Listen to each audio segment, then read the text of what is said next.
Bien, pour réaliser les cartonnettes que l'on va utiliser dans les douilles pour isoler la poudre de la balle et de la graisse, eh bien, il faut être bien avec les cafetiers parce qu'on peut utiliser soit des cartons de bière de différentes marques, il n'y a pas de préférence, quoique ça dépend, soit utiliser bien, du carton, ici c'est du carton qui est utilisé en décoration, ou utiliser des feuilles de liège pour réaliser ces bourres.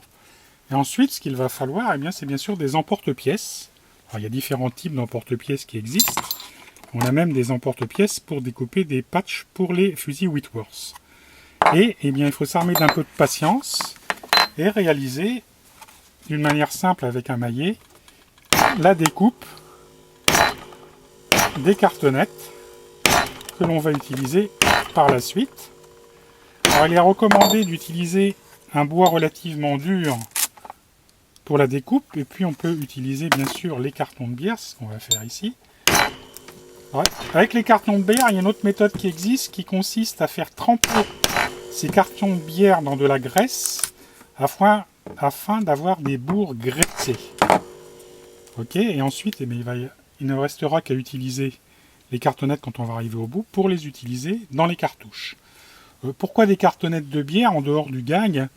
C'est que celles-ci, quand on va les tremper dans de la graisse, permettent de bien absorber la graisse et de réaliser une bourre grasse très efficace. Maintenant, si l'on veut réaliser des bourres en liège, il suffit de prendre la feuille de liège, bien entendu, et de procéder de la même façon. Bon, là, c'est plus facile parce que le matériau est plus tendre, et on aura ainsi très vite réalisé toute une série de cartonnettes. Voilà, ce qu'on voit ici, que l'on pourra utiliser dans nos cartouches pour les charger.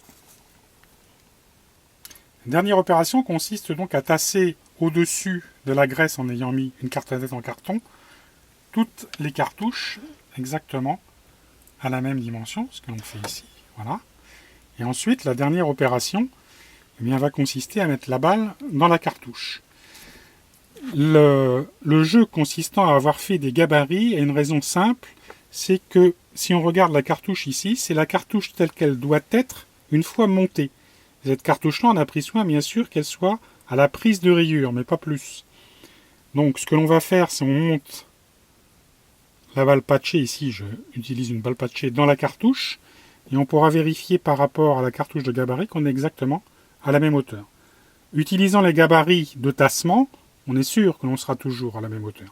On aura la même chose, bien sûr, si on utilise des balles, ce que l'on va voir après, à rayures de graissage, et histoire de s'y retrouver quand on a plusieurs calibres, on prendra une cartouche témoin qui servira, elle, de gabarit pour les autres, en marquant dessus, là ce qui est marqué ici c'est 45-70, sur une 6 Sharps 1875, avec une balle Postel. Et on fera une cartouche correspondant à chaque type de balle que l'on va utiliser.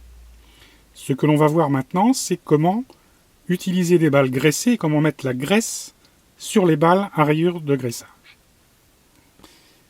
Bien, pour graisser les balles, il existe diverses méthodes. Il y en a une qui est assez longue mais qui marche, c'est de prendre un bâton de graisse et puis de passer ce bâton de graisse sur la balle dans les rayures de graissage. Voici.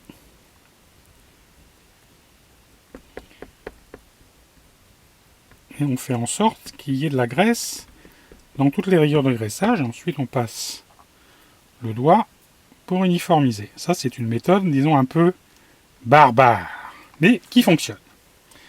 L'autre méthode consiste à utiliser un appareil, qui est celui-ci, qui dispose de bagues au calibre de la balle, parce qu'on ne va pas recalibrer les balles que l'on aura coulées. La meilleure méthode pour les tirer, c'est d'avoir un moule qui va donner la balle exactement au calibre du fusil qu'on va utiliser, sans avoir à les recalibrer. Cet appareil-là contient de la graisse, qu'on va voir ici, que l'on met par l'arrière de l'appareil. Ici, il y a un joint en cuir. Voilà. Et il permet de s'affranchir de la méthode à la main et de passer directement, ce qu'on voit ici, la balle dans l'appareil, voilà, qui est ici au calibre de la balle qu'on aura choisie. Alors, soit on l'enfonce, on peut l'enfoncer sur une surface relativement dure, et on ressort à ce moment-là la balle graissée.